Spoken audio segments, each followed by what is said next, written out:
Secularism is an European concept. Secularism is not a Bharatiya concept. In Europe, secularism came because there was a fight between the church and the king. And they wanted to stop the fight. So they said, you be away, I be away. Separation because of the church and the king. Because they were fighting for hundreds of years. They wanted to stop the fight. So they said, you be your way, I am my own way. There is no conflict. We should not interfere in each other. At the time of independence, when our constitution was being drafted, those are founding fathers of our constitution. At the time, one member said, should we talk about secularism? The entire Constituent Assembly said, secularism? In our country, in Bharat, is there any conflict? Bharat has never been. மத சார்பின்மை தொடர்பாக ஆளுநர் ரவி பேசியிருப்பது சர்ச்சைக்குள்ளாகி இருக்கக்கூடிய சூழலில் இது தொடர்பாக தமது கருத்தை பதிவு செய்ய இணைந்திருக்கிறார் விசிகாவின் எம்எல்ஏ சிந்தனை செல்வன். அவரிடம் பேசலாம். வணக்கம் சார். தற்போது மத சார்பின்மை இந்தியாவிற்கு தேவையில்லாத ஒண்ணு அப்படின்னு ஆளுநர் தன்னோட கருத்தை பதிவு செஞ்சிருக்காரு.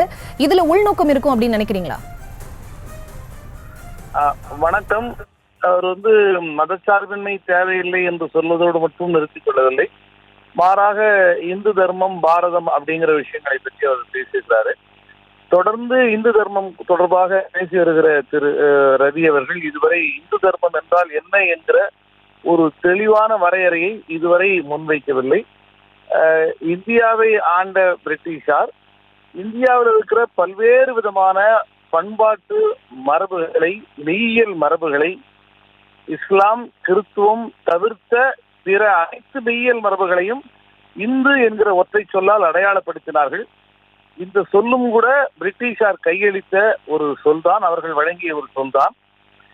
இதன் மூலமாக பல்வேறு விதமான பண்பாட்டு குழுக்களுடைய அடையாளம் திரிக்கப்பட்டது அல்லது களவாடப்பட்டது என்பதுதான் உண்மை.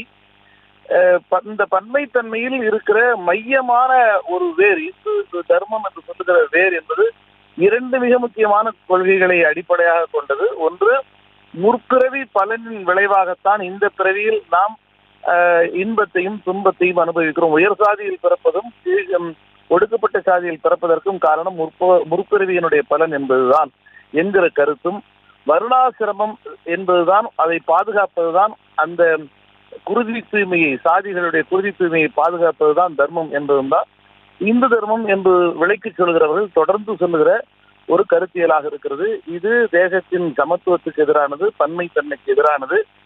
ஆக இவ்வாறான கருத்தியலை தொடர்ந்து ஆளுநர் ரவி அவர்கள் ஆளுநர் என்கிற அடையாளத்தை முன்னிறுத்தி கொண்டு அவர் ஒரு பட்டமளிப்பு விழாவிலே போய் பேசுவது என்பது எந்த வகையிலும் மரபானதல்ல. ஆளுநர் என்கிற அடையாளமே பிரிட்டிஷார் வழங்கிய ஒரு காலனி ஆதிக்க நிர்வாக அடையாளம்தான்.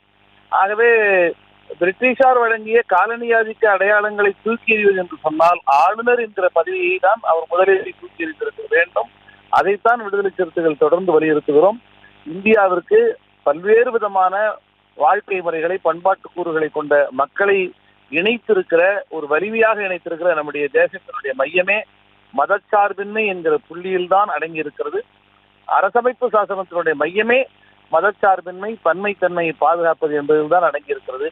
இதற்கு எதிராக பேசுவது என்பது இந்திய அரசியல் சாசனத்திற்கு எதிராக பேசுகிற செயல்தான். இதை ஆளுநர் இவ்வாறு தொடர்ந்து பேசுவது என்பது திமுகவிற்கு மாத்திரமல்ல, தமிழ் சமூகத்திற்கு மாத்திரமல்ல, அரசமைப்பு சாசனத்திற்கும் எதிரானது என்பதுதான் வேதனைக்குரியது. இணைப்பில் உங்களோட கருத்துக்களை பகிர்ந்தமைக்கு நன்றி திரு சிந்தனை செல்வன். செய்திகளை உடனுக்குடனும் துல்லியமாகவும் தெரிந்து கொள்ள சப்ஸ்கிரைப் பண்ணுங்க.